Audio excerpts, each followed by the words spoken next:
શું નામ છે અને અહીંયા શું પ્રોબ્લેમ હતો અને ક્યારનો પ્રોબ્લેમ હતો અને કઈ રીતે એનું સોલ્યુશન થયું છે? ત્યાંથી સાહેબ 2 વર્ષથી અહીંયાથી ભૂગર્ભ ગટર ઉભરાતી હતી ને આખા મહેલામાં પાણી થતું હતું. 2 વર્ષથી રજૂઆત કરીને અમે થઈ ગયેલા થાકી ગયેલા હતા.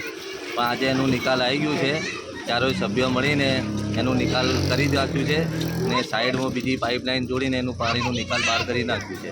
કેવી પરિસ્થિતિ અહીંયા નિર્માણ થતી હતી દર વખતે? પાણી બહુ ઉભરાતું હતું. પાણી ચાલુ થાય ને તો ચેમ્બર ઉભરાવાનું ચાલુ થઈ જતું હતું.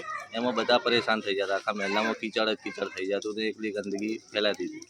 આજે શું પરિસ્થિતિ છે? આજે પણ એમને બધું કામ કર્યું છે. ચેમ્બર નવું બનાવીને પાઇપલાઇન નાખી દીધી છે. હવે એનું નિકાલ થઈ ગયું છે.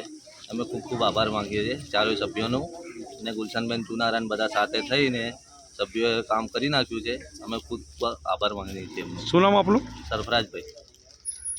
અત્યારે હું પાલનપુર પૂર્વ નગર છે ગુલશનબેન ચુનારા અને અત્યારે જે ચાલુ કરો મોહમ્મદભાઈ મંસૂરી, અબરારભાઈ શેખ ને ઇકબાલભાઈ માઇનોરિટી પ્રમુખ. અત્યારે જે 2 વર્ષથી સમસ્યા હતી નગરપાલિકાની, બરાબર, અત્યારે ગટર લાઈનની અંદર ચીફ ઓફિસર સાહેબ રાઉન્ડમાં આવ્યા હતા, એને સર્વે કરી ગયા અને અત્યારે કામ સરસ થઈ ગયું. સવારથી ચાલુ છે, અત્યારે પૂર્ણ થઈ ગયું. વારંવાર જે પ્રશ્નો હતા જે અને કેટલા સમય પછી આ કામ થયું છે? આમ 2 વર્ષથી આ પ્રશ્નના ઉલ્લાઘન હતું અને અત્યારે પૂરું થઈ ગયું.